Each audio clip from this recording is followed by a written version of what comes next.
Hello दोस्तों, मैं आपको सुनाने जा रहा हूँ आज की कहानी बलात्कारी का प्यार भाग 18। रोशनी ये देखकर चौंक जाती है कि उसके घर के बाहर एक लड़का अपनी कार पर पीठ टिकाए खड़ा है। वो लड़का कोई और नहीं बल्कि आदित्य ही रहता है। उसे देखकर रोशनी गुस्से में घर से बाहर आती है। उसे देखकर आदित्य सीधा खड़ा हो जाता है। रोशनी आते ही अपने सवालों की झड़ी लगा देती है। रोशनी, तुम यहाँ कैसे आए? क्यों आए? तुम मेरा पीछा कर रहे हो? आदित्य उसकी बात सुनकर मुस्कुराता है और कहता है, आदित्य, तुम सबसे ऐसी ही बात करती हो क्या? किसी को कुछ कहने ही नहीं देती? रोशनी उसकी बात सुनकर चुप हो जाती है और गुस्से में उसे घूरने लगती है। आदित्य, वैसे मैं तुम्हें बता दूं कि यहाँ मेरा भी घर है। मैं भी अपने मम्मी पापा से मिलने आया हूँ और तुम्हें देखा तो सोचा तुमसे भी मिल लूँ। थोड़ा गंभीर होते हुए, वैसे अब तो तुम्हें सच्चाई का पता चल ही गया होगा मेरे अतीत के बारे में, और तुम्हें विश्वास भी हो रहा होगा मेरी बातों का, तो शायद अब तुम मेरे दिल की बात समझ गई होंगी।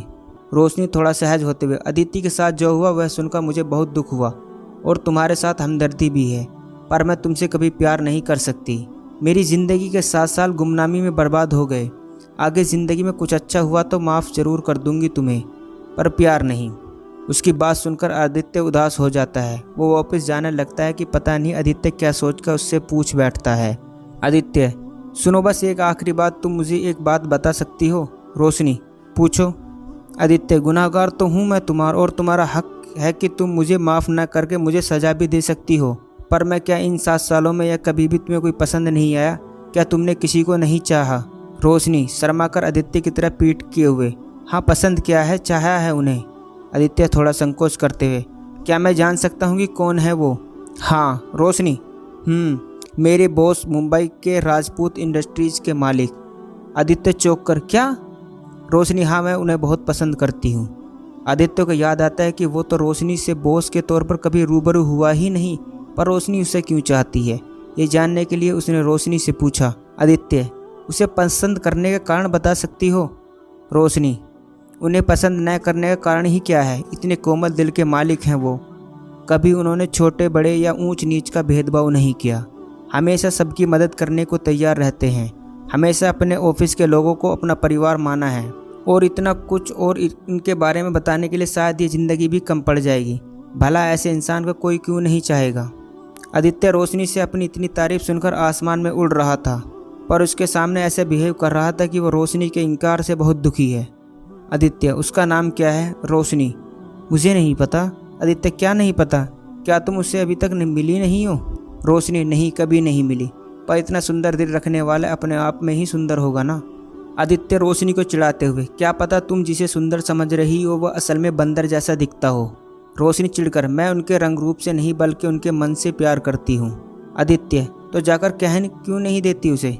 रोशनी, भले ही वो कितने ही बड़े दिल वाले और विनर क्यों ना हो, पर हैं तो बड़े और रईस ही ना। मेरे और उनके स्टैंडर्ड में ज़मीन आसमान का फ़र्क है। कहाँ तो वो एक आसमान के सितारे और कहाँ मैं ज़मीन की धूल। हमारा मिलन कभी हो ही नहीं सकता। फिर क्यों मैं अपने दिल को दुखाऊं उनकी ना सुनकर? तुमसे अपने दिल की बात कहने के लिए जब भी मैं किस्मत था, तब मेरे दोस्त ने मुझसे कहा था कि जब तक मैं तुम्हें अपने मन की बात बताऊंगा नहीं, तब तक मुझे तुम्हारे मन की बात कैसे पता चलेगी? मुझे तो तुमने मना कर दिया। खैर, कोई बात नहीं, तुमसे भी मैं वही कहना चाहूँगा कि जाकर उसे अपने दिल की बात बता दो। क्या पता वो भी तुम्हें चाहता हो और तुम्हारी तरह वो भी झिझक रहा हो, और तुम दोनों की यह झिझक तुम्हें मिलने ना दे। मेरी बात मानो और उसे सब कह दो। फिर अपने दोनों हाथ अपनी पैंट की दोनों जेबों में डालकर अपने कंधे को उचकाते हुए उदास होने का नाटक करते हुए, चलो अब चलता हूँ, आज के बाद तुम सिर्फ अपने बॉस से ही मिलोगी। Best of luck, bye. Aditya वहाँ से चला जाता है। रोशनी भी वापस अपने कमरे में आकर बिस्तर पर लेट जाती है। आदित्य की सारी बातें उसके दिलो दिमाग में घूमने लगती है।